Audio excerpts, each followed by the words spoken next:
This is not just academic for you. You've actually experienced what you're talking about. Take us back to the time when you were not a Christian and you started thinking about these things. Yes, I was not raised in a Christian family, though it was a good and loving family.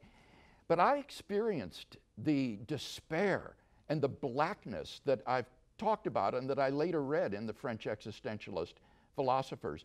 As I looked out at life and my own existence, I thought, what is the meaning of my existence? I was aware that everything was doomed ultimately to extinction, and I could see no meaning or purpose for my existence or the existence of anything else.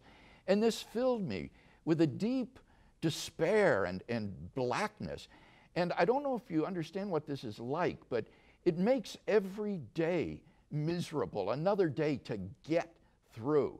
And I remember one day, I was feeling particularly crummy. I walked into my high school German class, and I sat down behind a girl who is one of these types that is always so happy, it just makes you sick.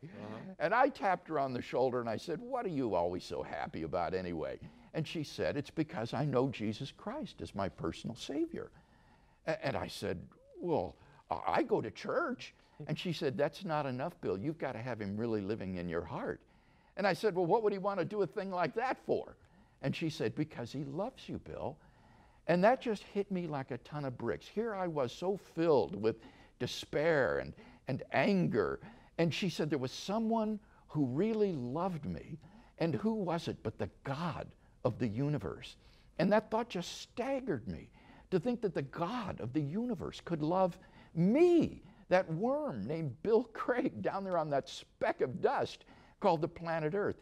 And so I went home that night and picked up a New Testament that had been given to me in the 5th grade by the Gideons when they visited our grade school. And I began to read it. And as I read the Gospels, I was absolutely captivated by the person of Jesus of Nazareth.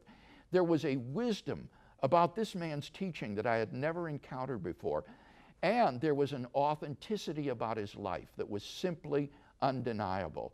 Well, to make a long story short, I went through about 6 months of the most intense and agonizing soul searching that I've ever gone through, until finally I just came to the end of my rope, and one night I cried out to God. And I cried out all the anger and the bitterness that had been building up inside of me. And as I did so, I felt this tremendous infusion of joy, like a balloon being blown up until it was ready to burst. And I rushed outdoors. It was a warm Midwestern summer evening, and you could see the Milky Way from horizon to horizon. And as I looked up at the stars, I thought, God, I've come to know God.